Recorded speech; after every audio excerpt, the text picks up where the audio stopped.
Cole Oehlers, but if we had met a few years ago, I probably would have told you my name was John, Kyle, Kevin, maybe even Brian, and that's because Cole was the last person that I ever wanted to be. See, 7 years ago, I spent a year of my life walking around with a notepad everywhere I went, pretending to be deaf, scared to speak. Every Starbucks order, every introduction, every interaction was silent because I was crushed by my fear of stuttering, because the world told me that if I stuttered while I spoke, that I just shouldn't speak.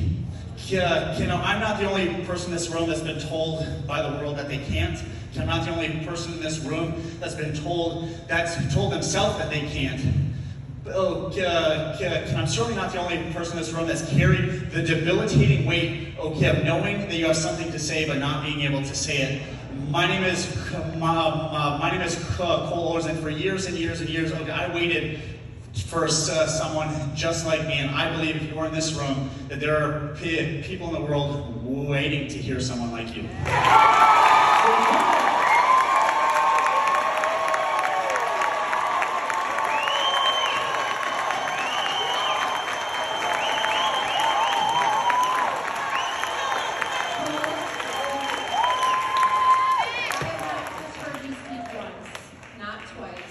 But 3 times.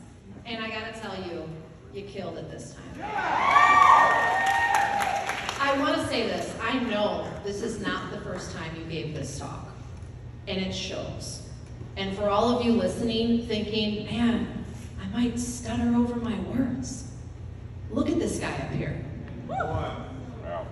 He gave a complete 60-second talk that made sense, had a point, purpose, value, that brought value to all of your lives.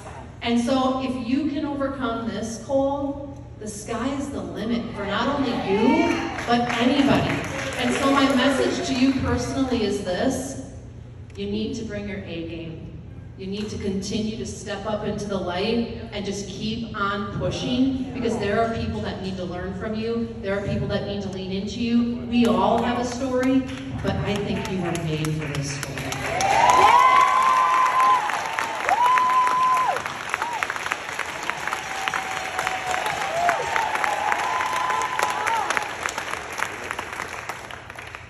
There's 2 things I want to say to you. The first thing that I wish, and I will get the copy of that talk, I wish my son and my daughter, who the most important thing I'm trying to create in them outside of the relationship with God is for them to become more confident in their young age.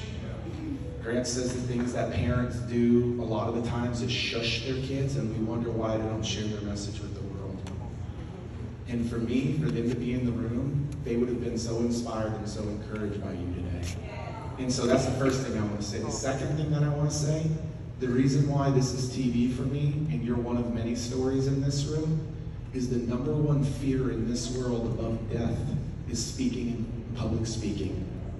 People are more afraid to share their hearts and their message than they would rather die. That's backwards to me. And I believe if they would have just seen you on a television show, it would make them dig a little bit deeper and say, yeah, no, death has nothing on me. Like, I public speaking would become, whether it's speaking with their kids or speaking more powerfully in the office or speaking on a stage, I believe you'd actually put a little bit of a dent in that statistic after they heard you speak, bro. And that's my experience.